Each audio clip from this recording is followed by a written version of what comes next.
नमस्कार मंडळी. प्रख्यात आणि ज्येष्ठ दिग्दर्शक अण्णा कांबळे यांच्या शोकसभेला तुम्ही एवढ्या मोठ्या संख्येने इथे उपस्थित राहिलात त्याबद्दल मी तुमचा ऋणी आहे. कसं आहे, अण्णांचे सुपुत्र ज्यांचा नाटक व्यवसायाशी तसा काहीच संबंध नाही, उद्योगधंद्यात उद्योग जगतात ते खूप मोठं त्यांनी नावलौकिक कमावलेलं आहे, असे पंढरीनाथ कांबळे इथे उपस्थित आहेत. पंढरीनाथ कांबळे. अरुण काका, अरुण काका तुम्ही बसा. ते दोन मुलं वाटतायत अण्णांची. बसा तुम्ही. बस रे, बसा. तू बस बस सांगतोय तो. बसा बसा. आलाय मुलगा आलाय. हो हो बाजूलाच आहे. जेवणाचं काय? अरुण काका, जेवणाची सोय आहे. हां, मी सांगतो. त्याचप्रमाणे दिग्गज आणि ज्येष्ठ रंगकर्मी श्री प्रभाकर मोरेजी आणि श्री अरुण कदमजी इथे उपस्थित आहेत. आता उठ रे. अण्णांच्या नाटकात त्यांनी सातत्याने काम केलेलं आहे. अण्णा कोण? अण्णा, अरुण काका, अण्णा दिग्दर्शक. तुम्ही ज्यांच्या नाटकात काम केलं ते दिग्दर्शक. कोणी काम केलं रे? अहो अरे आपण दोघांनी नाही का काम केलं त्याच्यासोबत? तो आपला डायरेक्टर. ते गेलेत. हा, त्यांची शोकसभा आहे. बसून घ्या, बसून घ्या. हा, बसून घ्या. माफ करा मंडळी. कसं आहे, अरुण काका मिळणार आहे जेवायला, मिळणार आहे. शांत बसून घ्या तुम्ही. हां, माफ करा. कसं आहे, अरुण काकांना विस्मरणाचा आजार आहे, त्यामुळे त्यांना काहीच आठवत नाही. पण त्यांची या रंगमंचावर उपस्थिती तेवढीच गरजेची आहे, कारण त्यांचं रंगभूमीवरचं योगदान आपण विसरू शकत नाही. ह्या कार्यक्रमाला सुप्रसिद्ध नट आणि नाट्यनिर्माते पृथ्वी प्रतापजी आणि त्यांच्या पत्नी रसिका प्रतापजी पण येणार होते, पण त्यांनी ट्रॅफिकमध्ये त्या थोड्या अडकलेले आहेत, म्हणून ते थोडे लेट येतील. तर मी मान्यवरांना विनंती करतो की अण्णांच्या प्रतिमेला आपण पुष्प अर्पण करावे. पंढरीनाथजी या. या अरुण काका या. सॉरी थोडं लेट झाला. सॉरी लेट झाला. हां, प्लीज. नमस्कार मोरे काका. नमस्कार अरुण काका. नमस्कार. अहो, तसं नाहीये ते. अण्णांच्या प्रतिमेला हार घालायचा आहे अरुण काका. हा, या या या या इथे या.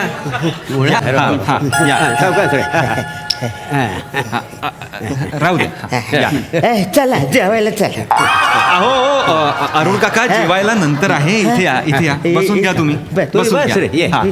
हो हो, बसून घ्या. बस बस. मोरे काका, तुम्ही पण. अरे बापरे, देवा विजला. हो का? थांब. अण्णा माचीस दे. मला तोरा दाखवू नकोस, माचीस दे. मोरे काका, अहो फोटो आहे तो. त्यांच्याकडे कुठे माचीस मागताय? अरे अख्ख्या आमच्या नाटकाच्या ग्रुपमध्ये हा एकटाच विड्या ओढायचा. म्हणजे ह्याच्याकडे माचीस ही हमखास असायची. काड्या पेटवायचा आणि काड्या लावायचा, एवढाच धंदा त्या. राहू द्या तुम्ही. ते हे माचीस घ्या. देवा विजला. दिवा दिवा.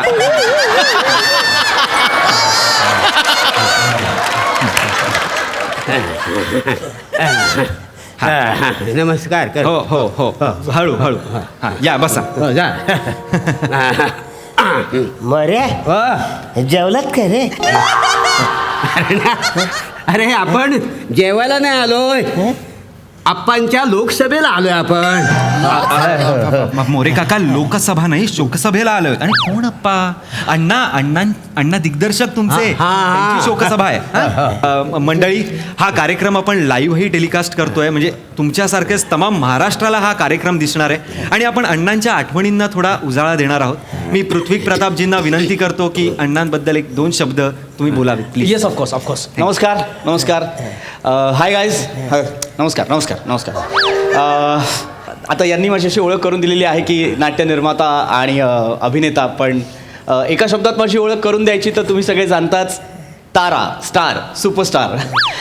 आणि तुम्ही म्हणाल की हे मी माझ्या स्वतःच्या तोंडाने सांगतोय, पण असं नाही आहे. पंढरीनाथजी मी तुम्हाला सांगतो, अण्णांनी मला हे नाव दिलेलं आहे. ते नेहमी म्हणायचे की हा मुलगा ताऱ्यासारखा चमकणार, आणि गेस वॉट, कधी नव्हे ते म्हणाले ते खरं झालं. मी आज सुपरस्टार आहे आणि 37 नाटकांमध्ये मी लीड ॲक्टर म्हणून काम केलेलं आहे. 12 नाटकं मी स्वतः आत्ता या वयात प्रोड्यूस केलेली आहेत. पृथ्वीजी अण्णांबद्दल बोलायचं आहे. या सॉरी गाईज. सो अण्णांनी पण नाटकं केली, पण त्यांची नाटकं चाललीच नाही. पृथ्वीजी शोकसभा आहे तर जरा सॉरी. या अण्णा फार जवळचे माझ्या. माझे फार लाड करायचे अण्णा, अपमानही तितकाच करायचे. पण आज योगायोग बघा की आज अण्णांचं 13वं, आणि मी सुद्धा आज इथेच माझ्या 13व्या नाटकाची उद्घोषणा करणार आहे. I am very excited. मी नाटकाची अनाऊन्समेंट करतो. या नाटकाच्या नावाचा आणि अण्णांचा फार जवळचा संबंध आहे. नाटकाचं नाव आहे पंढरीनाथजी, नाटकाचं नाव आहे लुच्चा माणूस. प्लीज प्लीज प्लीज अहो टाळ्या वाजवू नका, शोकसभा आहे. नाही, पण अण्णा आणि लुच्चाचा संबंध काय? नाही आहे ना, खूप जवळचा संबंध आहे. अण्णांचा खूप लाडका शब्द होता लुच्चा. येस. अण्णा सगळ्यांनाच लुच्चा म्हणायचे नाही का. म्हणजे नट असेल तर लुच्चा म्हणायचे आणि गुच्चा घालायचे, आणि नटी असेल तर लुच्ची म्हणून गालगुच्ची घ्यायचे. काय बोलताय तुम्ही? विचारा नाही ना. खरं आहे. बघा, तुम्हाला माहित नसेल पण ट्रस्ट मी, अण्णांसोबत ज्यांनी काम केलंय त्या सगळ्यांना हे माहीत असेल. प्रभा काका, तुम्हाला हे माहीत असावं कदाचित, हो की नाही? स्त्री लंपट असतो. इनफॅक्ट अण्णांना बरेच जण मिठीबाई सुद्धा म्हणायचे. मिठीबाई? हो हो, म्हणजे हो खरंच. त्यांनी काय व्हायचं, एखादा अभिनेता असेल तर ते फक्त शेक हँड करायचे, पण एखादी अभिनेत्री असेल पंढरीनाथजी तर ते मिठी मारायचे. पृथ्वीजी, तुमचा आणि अण्णांचा अभिनय प्रवास काय होता त्याबद्दल आम्हाला ऐकायला आवडेल प्लीज. अभिनय प्रवास म्हणजे आता काय सांगणार. अण्णा तर फारच वाईट अभिनेते होते. नाही म्हणजे हरकत नाही, पण गाईज आम्ही या इंडस्ट्रीतलं मॉलिवूडमधलं सेलेब कपल, राईट. आमच्या लग्नाला आता 8 वर्ष झाली. आमचं प्रेम प्रकरण सुद्धा अण्णांच्याच तालमीत जुळलं. अण्णा तेव्हा हिला म्हणायचे की याच्या मागे नको लागू, अच्छा रे आधीला सोडेल, असं वाटायचं सांगण पेटवावी. पृथ्वीजी सॉरी ते ओघाने. Please control yourself, please. काय व्हायचं, असं वाटायचं, पण मी असं कधी केलं नाही, कारण अण्णासारखं म्हणायचं. पण गेस वॉट, ते नाही झालं.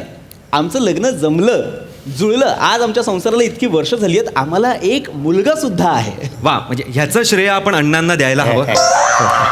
माझ्या मुलाचं श्रेय मी अण्णांना देऊ? नाही, मुलाचं नाही, तुमचं प्रेम अण्णांच्या नाटकात जुळलं, फुललं खुललं, त्याचं श्रेय आपण अण्णांना नक्कीच देऊ शकतो. हा म्हणजे देऊ शकतो, हरकत नाहीये. ऍक्च्युली आम्ही ना एक नाटक करायचो, पिकलं पान. नाही, पिकलं पान नाही, हिरवं पान. हा. सो हिरवं पान नाटकातला एक सीन मी तुम्हाला सांगतो. एक असा सीन होता की जिथे मी हिला असं हातावर उचलायचो आणि ब्लॅकआउट व्हायचा.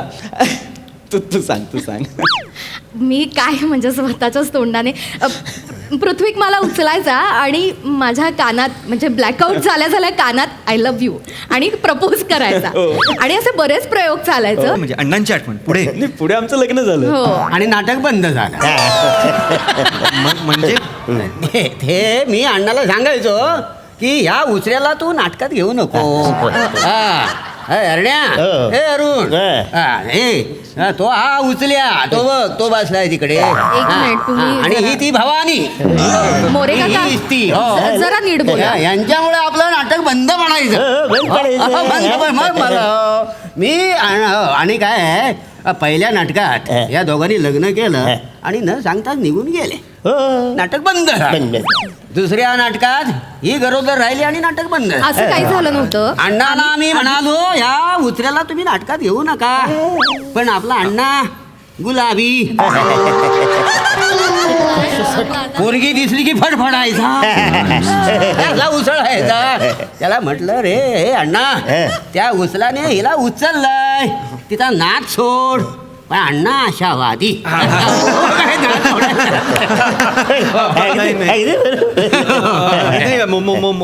मोरे सरांचं टायमिंग, विनोदाचं टायमिंग एवढंच विनोद करतायत ते. काय रे टायमिंगचं म्हणतोय.